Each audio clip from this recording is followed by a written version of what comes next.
ETF index mutual funds నేర్చుకుని stock మార్కెట్లో రాణించాలనుకుంటున్నారా? వెంటనే ఈ నెంబర్కి కాల్ చేయండి.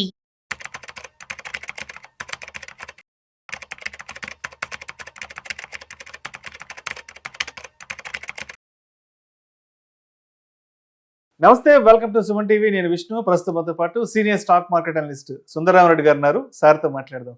సార్, సుందరరామరెడ్డి గారు నమస్తే. సార్ నమస్తే సార్. సుందరరామరెడ్డి గారు, ఒక్కసారి ఇవాళ మార్కెట్ క్లోజింగ్ ఎక్కడో చూద్దాం. 4th ఫిబ్రవరి వెడ్నెస్డే. సెన్సెక్స్ విషయానికి వస్తే 78.56 పాయింట్ల లాభంతో 83,817 వద్ద క్లోజ్ అయింది. నిఫ్టీ విషయానికి వస్తే 48 పాయింట్ల లాభంతో 25,776 వద్ద క్లోజ్ అయింది. బ్యాంక్ నిఫ్టీ విషయానికి వస్తే 196 పాయింట్ల లాభంతో 60,238 వద్ద క్లోజ్ అయింది. సో మొత్తానికి ఇవాళ అయితే మార్కెట్లు కాస్త స్వల్ప లాభాలతోనే గట్టెక్కాయి అనుకోవచ్చు. నిన్నటి ర్యాలీని ఎక్కడా కూడా డిస్టర్బ్ చేయకుండా కొంత లాభాలతో ఇవాళ రావడం జరిగింది. సో ఏంటి అసలు ఇండియా యుఎస్ఏ ట్రేడ్ డీల్ తర్వాత మార్కెట్ల పర్సెప్షన్ ఎలా ఉంది అసలు? సో మార్కెట్ చాలా స్ట్రాంగ్ పాజిటివ్ తీసుకున్నాయండి. ఎంత అంటే నిన్న మార్కెట్ ఓపెనింగ్ లోనే +4.5% గ్యాప్ అప్ ఓపెన్ అయింది. గత 25 సంవత్సరాల్లో ఇట్లా 4% పైన ఓపెన్ అనేది నిన్న 5 సార్ అండి, జస్ట్ 5 సార్ అంతే. అంటే ఈవెన్ పెద్ద పెద్ద గుడ్ న్యూస్లు ఉన్న రోజుల్లో కూడా మార్కెట్ ఈ రేంజ్ లో ఓపెన్ అవ్వలేదు. అంటే ఊహించుకోండి, అంటే ట్రంప్ నైట్ 11 o'clockకి ఆ ట్రూత్ లో తీసేశాడు. ట్వీట్ చేయగానే మళ్ళీ ఇటు నుంచి మోడీ గారు దాన్ని కన్ఫర్మ్ చేసుకుంటూ చేయగానే గిఫ్ట్ నిఫ్టీ ఒక్కసారి ఇట్లా 12 o'clock గ్యాంగ్ లో పైకి వెళ్ళిపోయింది. 800 పాయింట్స్ పెరిగింది గిఫ్ట్ నిఫ్టీ ఆ నైట్ లో. వరల్డ్ మార్కెట్స్, ఏషియన్ మార్కెట్స్ ఒక్కసారి ర్యాలీ అసలు. అవును, ఇంకా మరుసటి రోజు మార్నింగే మార్కెట్ అయితే గ్యాప్ అప్ ఓపెన్ తో ఎక్కడ 26,300 దగ్గర డైరెక్ట్ గా ఆల్ టైమ్ హై దగ్గర ఓపెన్ అయింది. అంటే ప్రాఫిట్ బుకింగ్ స్టార్ట్ అయ్యి నిన్న మార్కెట్ 800 పాయింట్స్ క్లోజ్ అయింది అనమాట. అంటే one of the best day అనమాట.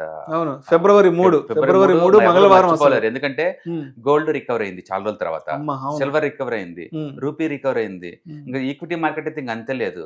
మొత్తానికి బుల్ రంకేసింది అంటారు కదా, పర్ఫెక్ట్ అంటే February 3rd అండి. దలాల్ స్ట్రీట్ లో బుల్ రంకేసింది అనే దానికి అంటే నిజమైన మాట February 3 మంగళవారం. అవును, ఎందుకంటే ఈ మధ్యకాలంలో మార్కెట్ టూ మచ్ వాలటిలిటీ అవుతుంది. అంతకుముందు 3 days ముందు నుంచే సిల్వర్ కొలాప్స్ అవటం, గోల్డ్ కొలాప్స్ అవటం, అండ్ రూపీ కొలాప్స్ అవటం, అంటే మార్కెట్ కూడా బడ్జెట్ లో ఎస్టీటీ పెంచారని రీజన్ తోటి కొలాప్స్ అవటం, టూ మచ్ వాలటిలిటీ అనమాట. అలాంటి పెసిమిస్టిక్ ఎన్వైరన్మెంట్ లో ఈ ట్రంప్ ఆ ట్వీట్ అనేది ఒక్కసారిగా మార్కెట్ లో జోష్ నింపింది అనమాట. ఎంత అంటే February 3rd మనం చూసుకుంటే అంటే ప్రాసెసింగ్ ఫుడ్స్ టోటల్ సెక్టర్ 17% పెరిగిందండి. టోటల్ సెక్టర్ అంటే ఊహించుకుని నేను చెప్పే స్టాక్స్ గురించి కాదు, సెక్టర్స్ గురించే. ఆ తర్వాత టెక్స్టైల్ సెక్టర్ అయితే ఆల్మోస్ట్ 9% సింగిల్ డే. స్టాక్స్ అయితే 20% ప్లస్ అండి అన్ని. కేపీఆర్ మిల్స్, గోకులాడ్ ఇలాంటి అయితే Welspun living 20+ and solar panels and cotton టారీస్ companies, packaging, transforms, tyres, logistic, speciality chemicals anywhere between 5 to 17% దాకా పోయింది. Even large cap, small cap లాంటి హెవీ వెయిట్స్ కూడా +3.5% పెరిగింది. మ్యూచువల్ ఫండ్స్ కొన్నోళ్ళు లార్జ్, మిడ్, స్మాల్ మీరు ఏదైనా కొనండి, నిన్న 3+ లో వచ్చిందండి. నిన్న ఒక్క రోజే 3+ వచ్చింది. అంటే రికవరీ ఎంత స్పీడ్ అయిందో చూడండి. అండ్ ఇవాళ కూడా సేమ్ ర్యాలీ కంటిన్యూ అయ్యి ఎక్స్పోర్ట్ ఓరియంటెడ్ సెక్టార్స్ లేదంటే ఎక్స్పోర్ట్ ఓరియంటెడ్ స్టాక్స్ ఏవైతే ఉంటాయో ఆల్మోస్ట్ ఇవాళ 18% అప్పర్ సర్క్యూట్ రావడం జరిగింది. చాలా స్టాక్స్ ఇంకా ర్యాలీ కంటిన్యూ అవుతుంది. ఈ రోజు ఐటీ ఒకటి డిసప్పాయింట్ చేసింది, కానీ ఐటీ రాత్రి లాస్ట్ నైట్ కొలాప్స్ అయిపోయింది. అమెరికాలో ఇండియన్ ఏడిఆర్స్ అన్ని కూడా -6.7 లో ట్రేడ్ అవుతున్నాయి. దాంతో మార్నింగ్ ఇండియాలో ఈ రోజు ఆల్మోస్ట్ 7% ఒక పాయింట్ ఆఫ్ టైంలో ఐటీ ఇండెక్స్ డ్రాప్ అయింది. దాంతో నిఫ్టీ కొంచెం డిసప్పాయింట్ అయింది, కానీ ఐటీ కనుక సపోర్ట్ చేస్తుంటే ఈ రోజు కూడా +300 దాకా పోయేది మార్కెట్. మొత్తానికి అన్నది బెస్ట్ ర్యాలీ నడుస్తుంది. అంటే నిన్న బిగ్, ఈ రోజు స్మాల్, రేపు కొంచెం స్మాల్, రేపు కూడా కొంచెం మూవ్ అయ్యే ఛాన్స్ ఉంది. తర్వాత మార్కెట్ కొంచెం రెస్ట్ తీసుకునేలాగా ఉంది. ఏదైనా కావచ్చు, 26,000 అనేది ఒక మ్యాగ్నెటిక్ లాగా మార్కెట్ ని అట్రాక్ట్ చేస్తుందండి. ఎంత దూరం పడ్డా సరే అంతే స్పీడ్ తో పైకి లాగుతుంది అది. సో అయితే సుందరరామరెడ్డి గారు, ఇప్పుడు America Bharat trade deal confirm అయినాక బాగా బెనిఫిట్ అయిన స్టాక్స్ ఏమైనా ఉన్నాయంటే especially Adani stocks almost 12% upper circuit లోకి వెళ్ళాలి. డెఫినెట్ గా, ఎందుకంటే అంతకుముందు అదాని బాగా డ్రాప్ అయ్యి ఉన్నాయి. సెక్యూరిటీ ఎక్స్చేంజ్ కమిషన్ వాళ్ళు నోటీసులు ఇస్తానగానే ఆ పానిక్ తోటి అదాని గ్రూప్ లో ఎనీవేర్ బిట్వీన్ 6 to 15% దాకా డ్రాప్ అయింది.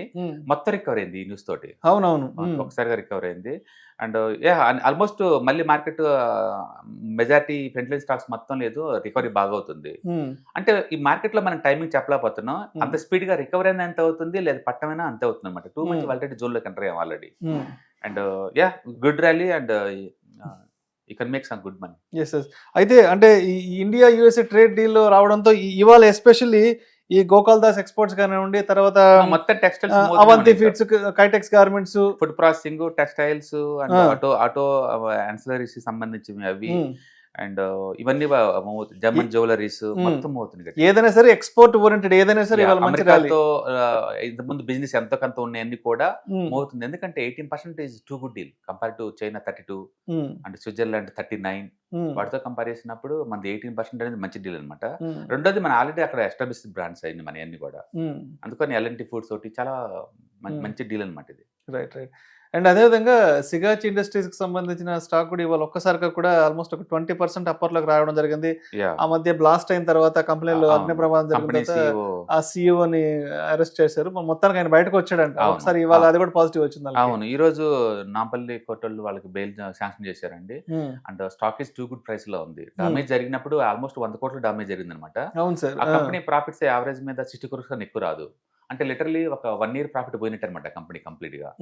అందుకని ఇప్పుడు ద కరెంట్ ప్రైస్ బిలో 20 ఉందండి, that is right price. And 1 year high అది 60 rupees అనమాట. అందులో వాళ్ళు ఉన్నది మంచి సెక్టర్ బేసికల్ చెప్పాలంటే. అందుకని you can expect the stock is going to move again all time high with in 2-3 years లో. ఎందుకంటే ఫండమెంటల్ గా ఏదైనా ఇష్యూ ఉంటే మార్కెట్ ని అడ్డుకుంటది, కానీ ఈ చిన్న చిన్న బ్లాస్ట్ లో అన్ని టెంపరీ అది. కాకపోతే 100 కోట్లు లాస్ అయ్యారు ఇన్సూరెన్స్ క్లైమ్స్ ఇవన్నీ కూడా. మళ్ళీ విత్ ఇన్ 1 year కల్లా మళ్ళీ కంపెనీ ప్రాఫిట్ మేకింగ్ కంపెనీ కాబట్టి మళ్ళీ రికవర్ అయ్యే ఛాన్స్ ఎక్కువ ఉంది. కాబట్టి వాళ్ళ దగ్గర ఉన్న గుడ్ థింగ్ ఏంటంటే వాళ్ళకి ఇది ఒక్క ప్లాంటే కాదు, ఈవెన్ మహారాష్ట్రలో ఇంకో ప్లాంట్ ఉంది. అందుకని వర్క్ అంతా అక్కడి నుంచి చేపిస్తున్నారు. అందుకు వాళ్ళు ఉన్న ప్లేస్ కూడా లేదు. కొన్ని మంచి ప్రొడక్ట్స్ ఉన్నాయి వాళ్ళ దగ్గర, సెల్యులాజ్ టైర్స్ ప్రొడక్ట్స్ అనమాట. అవి one of the best products ఆ ఏరియాలో.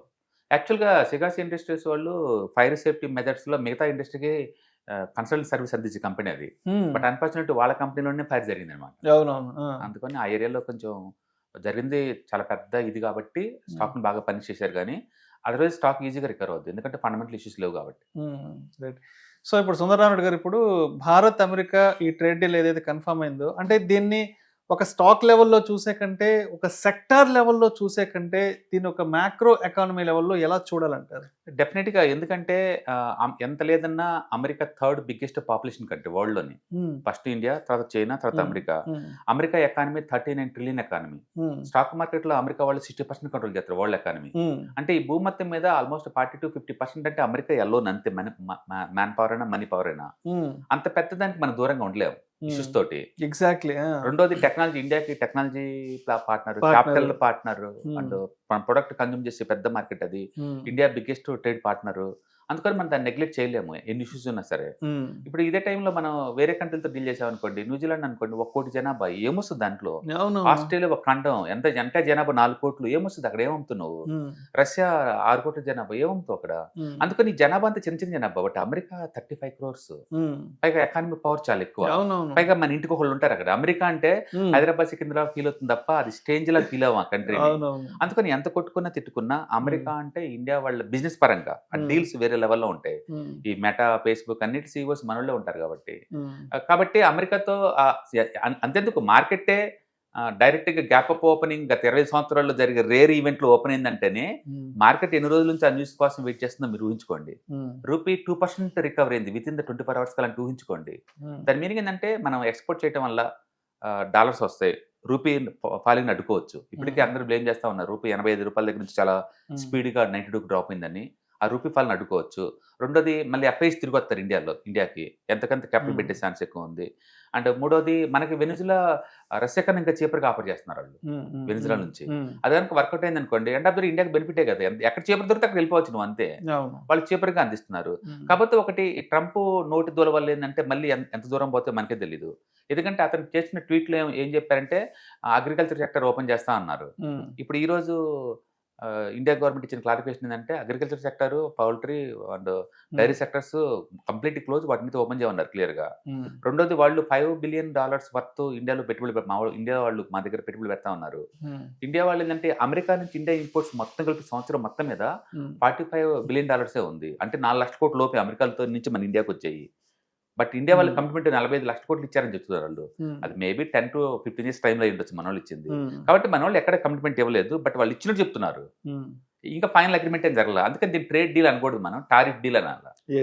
ఏదైనా కానీ 18% మనం డ్రాప్ చేయడం అనేది వన్ ఆఫ్ ది 6 నెలలు మన పెయిన్ భరించినా సరే that is the best stroke. రెండోది చైనాతో ఈజీ కాంపిటేటివ్ ఉంది. చైనాతో పోల్చుకున్నా, బంగ్లాదేశ్తో పోల్చుకున్నా, వియత్నాంతో పోల్చుకున్నా, ఇండోనేషియాతో పోల్చుకున్నా మన బెటర్గా అక్కడ కాంపిటీషన్కి మనం ఫేస్ చేయొచ్చు. పర్టికులర్ టెక్స్టైల్స్, ఎందుకంటే టెక్స్టైల్స్ అంటే ఇండియాలో అగ్రికల్చర్ తర్వాత అంత పెద్ద ఇండస్ట్రీ అదేనండి. 4.5 కోట్ల మంది వర్క్ చేస్తారు దాంట్లో టెక్స్టైల్స్ లో. మీరు కోయంబత్తూర్ వెళ్ళారనుకోండి, సిటీలు భక్తి వాటి అసలు తమిళనాడు మొత్తం, తమిళనాడు స్టేట్ అంతా కూడా ఎస్పెషల్లీ గార్మెంట్స్ మొత్తం 4.5 కోట్ల మంది లైవ్హుడ్ తో సమానం. అది జస్ట్ అమెరికన్ ఎక్స్పోర్ట్స్ కావు. 4.5 కోట్ల మంది లైవ్హుడ్ తో సమానం. ఈరోడ్, కోయంబత్తూరు మొత్తం టెక్స్టైల్ గార్మెంట్స్ అవన్నీ కూడా. అందుకని ఇండైరెక్ట్ గా మన రైతులకు హెల్ప్ చేస్తున్నాం, ఇండైరెక్ట్ గా ఇండస్ట్రీ హెల్ప్ చేస్తున్నాం, ఇండైరెక్ట్ గా 4.5 కోట్ల మంది హెల్ప్ చేస్తున్నాం. ఇటు యూరోప్ డీల్ వల్ల, ఇటు అమెరికా డీల్ వల్ల మేజర్ బెనిఫిషియరీ అంటే ఈ లేబర్ ఇన్సెంటివ్ సెక్టర్స్ ఏదైతే ఉంటాయో అవి బాగా బెనిఫిషియరీ అనమాట. అందుకని జర్మన్ జ్యువెలరీ కానీ, ఇది కానీ, ఫుడ్ ప్రాసెసింగ్ ఇండస్ట్రీ కానీ, లేకపోతే ఇది కానీ చాలా పెద్ద ఉపయోగం అవుద్ది. అంటే లాభాల గురించి పక్కన పెట్టండి, కనీసం జాబ్లు కూడా ఉంటాయి కదా. వరల్డ్ వైడ్ ఈ అన్సర్టనిటీ నడుస్తుంది. ఈ అన్సర్టనిటీలో జాబులు కాపాడుకోవడం, బతకడం చాలా ఇంపార్టెంట్. అందుకని అమెరికా డీల్ వల్ల ఏంటంటే దానికి కావాల్సిన స్ట్రెంత్ ఇక్కడ ఇండియాకి దొరికింది అనమాట. ఇదొకటి. రెండోది రూపీస్ డ్రాపింగ్ అడ్డుకోవచ్చు కదా, ఎంతకంత డాలర్లు మనకు వస్తాయి కాబట్టి. మూడోది అమెరికాతో ఫ్రెండ్లీగా ఉంటే మనకి ఆ స్ట్రెంతే వేరే ఉంటుంది. దాన్ని ఎనిమిగా ఉంచుకునే బదులు ఉంచుకోవాల్సిన అవసరం లేదు బిజినెస్ లో. అండ్ మూడోది వాళ్ళు వెనుజులాని మనకి చీపర్ గారిని ఆఫర్ చేద్దాం అంటున్నారు. వాళ్ళు చూడాలి ఎంత తక్కువ రేటుకి ఆఫర్ చేస్తున్నారు. ఎనహో ఇండియా వాళ్ళు ఇప్పుడు బెటర్ పార్ట్నర్ డీల్ పొజిషన్ లో ఉన్నారండి. ఒకప్పుడు స్లేవ్ లాగా ఉండేవాళ్ళు అమెరికాకి, ఇప్పుడు ఈక్వల్ స్టేటస్ లాగా ట్రీట్ చేస్తున్నారు వాళ్ళు. అదే అమెరికాలో వచ్చిన పెద్ద మార్పు. ఓకే, అమెరికన్ అంబాసిడర్ ఇండియాకు వచ్చిన దగ్గర నుంచి చాలా మార్పులు చేర్పులు వచ్చినాయి చాలా స్పీడ్గా. కాబట్టి that's good deal India. And market positive respond అవుతుంది, అది ఎవిడెన్స్. అండ్ అదేవిధంగా నిఫ్టీ బెంచ్ మార్క్ ఇండెక్స్ కూడా ఆల్మోస్ట్ 25,776 ఉంది. 26కి దగ్గరలో ఉంది కాబట్టి ఇంకా సపోర్ట్ అండ్ రెసిస్టెన్స్ ఎక్కడ ఉండే అవకాశం ఉంది? ఈజీగా మార్కెట్ గత మన 1.5 years చూసారనుకోండి, అది 26,000 చుట్టూ రొటేట్ అవుతా ఉంది. ఎంత ప్యానిక్ వచ్చినా సరే అవునవును మళ్ళీ అక్కడికి తిరిగి వచ్చేస్తుంది. కాబట్టి మార్కెట్ మళ్ళీ ఇంకో round all time high touch చేసిన పెద్ద ఇదేం కాదు. కాబట్టి ఈసారి వింత ఏంటంటే ఫ్రంట్ లైన్ ఇండెక్స్ మొత్తం స్మూత్ గా బాగున్నాయి, లోపల స్టాక్స్ మాత్రం 30-40 బీడే ఉన్నాయి అనమాట. బట్ లాస్ట్ 2 days లో చాలా స్టాక్స్ 20-30% ర్యాలీ జరిగిందండి. దట్స్ రియల్లీ గుడ్ రికవరీ అనమాట. యాక్చువల్గా కోవిడ్ తర్వాత నుంచి ఇప్పుడు వరకు చూసుకుంటే ద బిగ్గెస్ట్ ర్యాలీ జరిగింది నిన్నే. The biggest rally. అవును, కోవిడ్ తర్వాత ఆల్మోస్ట్ బిగ్గెస్ట్ ర్యాలీ అంటే. కాబట్టి ఎంతకంత పోయిన గ్రౌండ్ రికవరీ అవుతుంది మార్కెట్. ఈసారి ఆల్ టైమ్ హై బ్రేక్అవుట్ అయినప్పుడు మెజారిటీ స్టాక్స్ పార్టిసిపేట్ చేస్తే మనం బలంగా నమ్మచ్చు. అందుకని ఈ టైంలో స్మాల్ క్యాప్ మ్యూచువల్ ఫండ్స్ కి దట్టింగా లోడ్ చేసుకోవచ్చు. ఎందుకంటే ఇంతకన్నా వరస్ట్ జరగదు కాబట్టి, మంచి డిస్కౌంట్ నడుస్తుంది కాబట్టి వాటిలో ఇన్వెస్ట్ చేసుకుని మనం లాంగ్ టర్మ్ మనీ మేక్ చేసుకోవచ్చు. స్టాక్ స్పెసిఫిక్ అంటే ఎప్పుడు రిస్క్ కాబట్టి వాటిని మనం ఎంకరేజ్ చేయకూడదు. సో అయితే మొత్తానికి ఫిబ్రవరి 3వ తారీఖు వచ్చినటువంటి ఆ ర్యాలీని దృష్టిలో ఉంచుకొని తర్వాత ఇవాళ ఫిబ్రవరి 4 ఇవాళ కొంత స్వల్ప లాభాలతో మార్కెట్ క్లోజ్ అయినాయి కాబట్టి రేపటికి ఫిబ్రవరి 5 గురువారం నాటికి మార్కెట్స్ ఓపెనింగ్ బెల్ టైం కి ఎలా సిద్ధంగా ఉండాలి మార్కెట్ తో? నో, బేసికల్ గా మార్కెట్ లో ఇప్పుడు ఐటీ చాలా దారుణంగా ఈ రోజు డ్రాప్ అయింది, లిటరల్లీ 6-7% డ్రాప్ అయింది. అండ్ మిగతా సెక్టర్స్ మొత్తం ఈ 2 రోజులు మూవ్ని కూలింగ్ అవ్వాలి కాబట్టి మనం బిగ్ మూవ్స్ మనం ఎక్స్పెక్ట్ చేయలేము. నెక్స్ట్ 4-5 days లేదు, ప్లస్ ఆర్ మైనస్ ఒక 100 పాయింట్ల దగ్గర అటు రొటేట్ అవుద్ది. తర్వాత 26,000 బ్రేక్అవుట్ అయ్యే ఛాన్స్ ఉంది. కాబట్టి మార్కెట్ డెఫినెట్ గా కూల్ అవుద్ది. బట్ ఎనో మనం మళ్ళీ విత్ ఇన్ 1 month కల్లా మార్చ్ మంత్కి వచ్చింది అనుకోండి. మార్చ్ మంత్ ఎప్పుడు బుల్స్ ఫేవరెట్ మంత్ అది బై డిఫాల్ట్. ఒకసారి మార్కెట్ ఇచ్చామంటే ఆల్ టైమ్ తీసుకెళ్తుంది market. Right sir, right sir. Thank you so much Sundararaman గారు.